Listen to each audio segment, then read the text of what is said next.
What up, you nerds? Fallout here, and today I want to quickly share a few deets on some of the more notable things that changed in the D2 mid-season patch. If you're interested in reading all the changes on your own, even the minor ones, I'll link the full patch notes down in the video description, but a lot of the changes are just sort of I sleep level stuff. Except removing Sparrow usage on multiplex, that's effed up, Bungie. But real quick, let me give a shout out to Gamer Advantage, they're the sponsor of today's video. Gamer Advantage glasses are more than just gamer glasses. Not only do they keep me from getting headaches and eye strain after long days of staring at my freaking screen all day, but they're also the only glasses clinically proven to help you sleep better and increase natural melatonin production in your body. Those of y'all out there who check me out on Twitch may not have even noticed, but I've been wearing these for a while now, since before GuardianCon actually, and I find them really comfy. If you stare at screens a lot during the day, whether that be for work, school, or whatever, GA Glasses has got your back. They'll help you game or be able to tolerate screens, at least in general, during the day, and then help you at night by blocking out pestering blue light that tells your brain to stay active even though you might be about to hit the hay.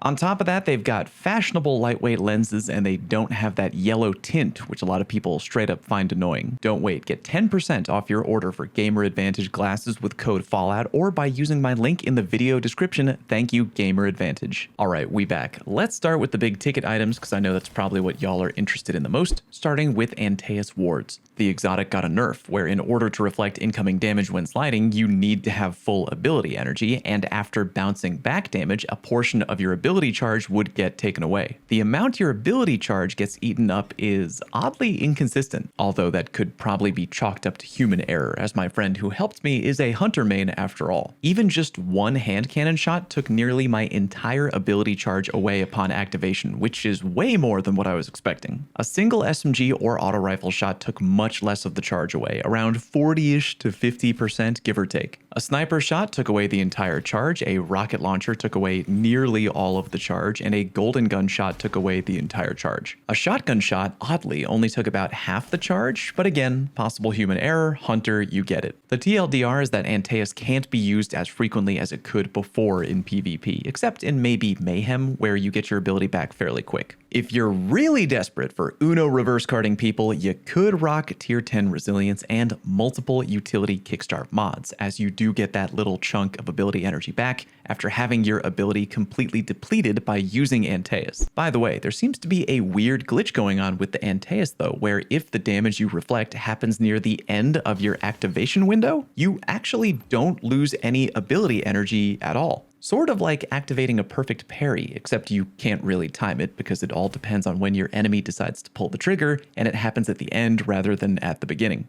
Extremely weird, but even with that going on, Antaeus usage should probably eventually decline across the board in PvP. Oh yeah, and you don't get a longer slide anymore, but the other change, IMO, was the bigger one. Next big ticket item, young Ahamkara's spine. Quick note before I begin here, I'd like to reiterate something I mentioned on Twitter. While I'm glad that this got tweaked in PvP, Bungie, big reminder that players really like it when we keep balance changes separate between PvP and PvE. I definitely feel bad for the PvE folk out there who enjoyed using Ahamkara. F's in the chat for them. Two major changes here. Refund grenade energy is only awarded with an ability kill now rather than just dealing damage, and trip mines are easier to shoot and break. How much easier? Way easier. They can be broken in just 2 shots by both a 120 and 140 RPM hand cannon, which is huge. Pre-patch, you'd have to really lay into these things, and now they're much easier to break. SMGs, pulse, and auto rifles also have a much easier time than before in breaking an Ahamkara trip mine. Keep in mind that even though Ahamkara usage will probably go down a little, they're still really deadly in PvP. The explosions are big and they do a ton of damage. If the enemy is even a little bit weak when walking in front of one, they're going to be dead. Or if they have full health and they walk in front of one, they'll still be able to pick off in pretty much one shot by almost any gun. Not to mention, you can still wombo combo people with Ahamkara just as easily as you could before, aka the old jump knife nade combo. Moving on, I've been getting a bunch of DMs from people about a few pieces of exotic armor getting hidden changes that weren't mentioned in the patch notes. I tested and made a video about the Stompies change and how it didn't seem to be working in game. Bungie came out one day later and confirmed that this was all a big mistake on their part and that the text changes to Stompies, Shards of Galanor, Trick Sleeves, Nighthawk, Syntheseps, and Karnstein are not currently active in-game, and we'll be hearing more about that further down the line. TLDR there. Don't freak out, not yet anyway. We'll learn more later, and all those exotics are updated in description only. None of those new changes are active in the game. Next, we get into weapon changes. The changes I care about most are to SMGs and auto rifles, but we'll briefly touch on everything. SMGs got kind of a double whammy nerf, more recoil by 10% overall, and less of a stability bonus for the M&K folk. Between this and the recent damage drop-off changes, a lot of people are hoping that SMGs will now finally be less dominant in PvP than they've been in recent memory. Here's my thoughts on that one. If you remember how goated SMGs have been in PvP not too long ago, I would say, yeah, their performance now is definitely toned down compared to that. However, I have no doubts that they will still be popular in PvP. Here's a quick recoil demonstration. Mouse and keyboard on the left, controller on the right. First, we have no attempt to control the recoil at all, which, as expected, is fairly wild. But now we have it with me actually trying to manually control the recoil. As you can see, still not wildly difficult to do. Yeah, controller is a bit more chaotic, but you don't get reticle friction kicking in when you're shooting a wall. It'll be much easier to hit shots on an actual target with controller. Going into actual PvP with SMGs? Yeah, they're still really good. I do think usage rates will decline a little bit with this change, but definitely don't expect them to completely fall off a cliff the next time you hop into trials, especially dependent on the map. I'm gonna still have the usual suspects in my routine PvP lineup. I recommend you do the same. Auto rifles are next. Auto rifles mainly got nerfs in the form of having their damage fall-off scaler brought in a little bit, aka the damage drop-off point happens a little bit closer to you now. Massive troublemaker and weapon half the community wishes would die in a fire, the Amit got an extra nerf by having its zoom taken down from 17 to 15. That'll definitely bring it in line a little bit more, but I think the die-hard Amit lovers are gonna still try to make it work. And because the weapon is craftable, most Amit users only have god rolls, so it's still probably gonna be viable in PvP, and extra popular among the controller crowd. Quick side note, as mentioned in a video I put together a while back, before Festival of the Lost, when I took a peek at the in-game API via light.gg, I was potentially interested in the revamped horror story. I'm still interested in getting my 5 out of 5 god roll, but the overall changed auto rifle damage fall-off scaler has me a little bit less interested in that gun right now. My focus actually has kind of shifted to another auto rifle, more on that in a minute. Moving on, one family of auto rifles actually got a burf, aka a buff and a nerf together. Adaptive frames, aka 600 RPMs, got the same damage fall-off scalar reduction that other auto families got, but they also got a base damage improvement. To better prepare myself for that change, I used a bunch of auto rifles before and after the change went live in PvP, and the 3 auto rifles I'm going to recommend the most in no particular order: Sorrow's Verse, Perpetualist, and Suros Regime. Sorrow can be obtained from shacks at the tower, meaning it shouldn't be too hard to get a half-bat roll. Perpetualist is good, really good, like shockingly effective. I don't use auto rifles a ton because A, I kind of don't like them in general, and B, I play mouse and keyboard a lot, and auto rifles don't usually feel very good to use on M&K. But Perpetualist just defied my expectations, even on M&K, by a noticeable amount. On top of that, it's craftable and has good roll options, including target lock, by the way. Don't worry, I'm not going to completely overload you with math, but the bottom line is that, as you may have guessed, target lock can improve your TTK in PvP. Abbreviations are fun. Target lock can take a regular 13 body shot kill down to a 12 body shot kill, and a 9 headshot kill down to an 8 headshot kill, which, if you were wondering, is a 0.7 TTK. Put it this way, if Perpetualist were a stock, I would probably be telling a lot of people to invest now, like right now. The more I think about it, the only reason I see that Perpetualist use doesn't go up a ton in trials specifically is because it shares the same weapon slot as the #1 most used weapon in trials,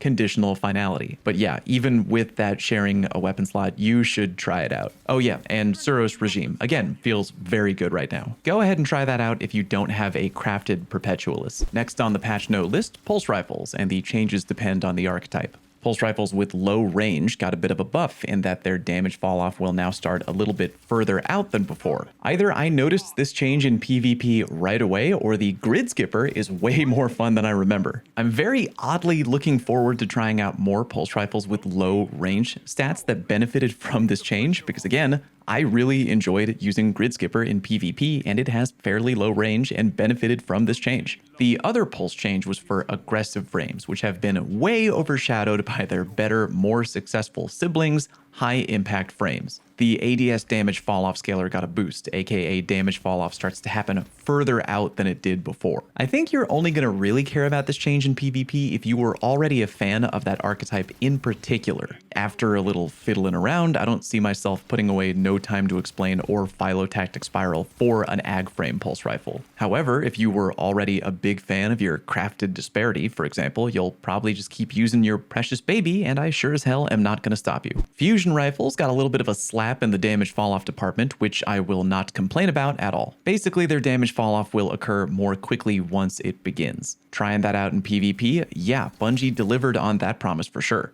Using the Zur ingredient, once you hit that damage drop-off wall, even if you move back a short distance, you'll really notice your shots hitting for less and less damage. Sorry to those of you out there in VOOP Nation, but the good news is fusion rifles are still really good within their effective range. Shotguns and snipers kind of fall under the same umbrella, as they both got a buff to how they perform when in the air. Shotties, you're up first because I like you more. The airborne accuracy penalty got reduced for slug shotguns by 20%. Bungie noted that they're now as accurate at base as they were pre-AE with an Icarus mod. This right here actually felt really consistent and good in testing. At heart, I'm still a filthy pellet spread shoddy boy, but I'm actually very tempted to slap on something like Duality because damn, felt good. Shots are connecting with where I pointed them in the air. GG. The pellet spread penalty was also decreased when in the air by 20%. You can see when I jump the pellet cone expanding on my HUD. Don't have before footage, but just know that it's now 20% tighter in the air than it was before. In short, you won't be as lethal in the air as your slug shotgun bros if they're accurate, but hey, a buff is a buff and I will take it. If anything, it'll make finishing off weaker enemies from the air a bit more consistent, which again, I will take. Last weapon to cover before the perk changes, snipers. Sniper rifles also got their airborne accuracy penalty reduced by 20%, which again, nice. Not a ton of people are going to be happy about that change, and if you're a boots on the ground PvP player, you probably give less than a shit about it. But for the jumpy crowd out there, have at it.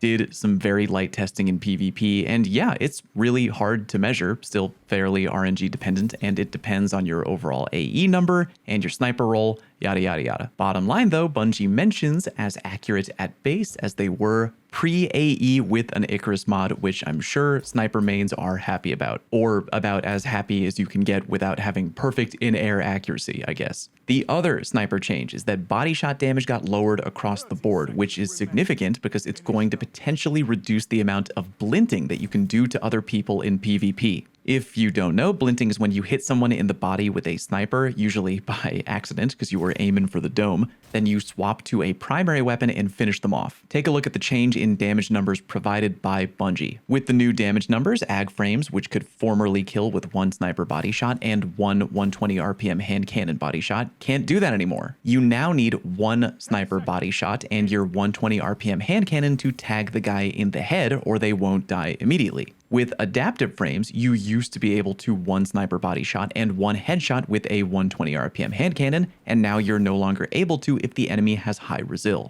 Again, I don't think the average player is going to care, but it does lean a little bit more into what Bungie probably wants snipers to be in PvP, which is a high risk, high reward weapon that requires you to really be accurate and aim and tag the other guy in the head in order to get the payoff, rather than being able to blint somebody with much less effort. Final two things to talk about, Kickstart and Perfect Float. Kickstart is a really popular fusion rifle perk, and the damage bonus on the perk went down from 20% to 15%. All the fusion rifle lovers I know are usually die-hard lovers, and if they're maining a Kickstart fusion rifle already, this change probably won't convince them to put down the fusion rifle. It'll probably just give them a little bit of an annoyance and they'll still keep going. Still a good perk overall, IMO. Perfect Float got an interesting buff that I wish was kind of different. Base and extended duration of the perk was improved when activated, and I was really hoping that Bungie would lower the time it takes for the perk to activate instead. 6 seconds on paper is really short, but unless you're really concentrating on getting Perfect Float to activate in PvP, 6 seconds can be a long time to get that perk off the ground. It's a top shelf perk though. Better flinch reduction in PvP is huge, and even though it's a goddamn headache to constantly get the perk to turn on, I'ma save a lot more rolls moving forward with Perfect Float thanks to the buff and longer duration. I have an Adept Exalted Truth with a great roll, and when Perfect Float does turn on in a match, I definitely feel it. GG on that change. I think more people should try out rocking that perk. It's really good. If you enjoyed today's video, please go ahead and give it a like and leave a comment below telling me your thoughts on the changes and the Bungie exotic armor mix-up thing. Would love to hear any predictions on that front. Thank you very much for watching, and I'll see you next time.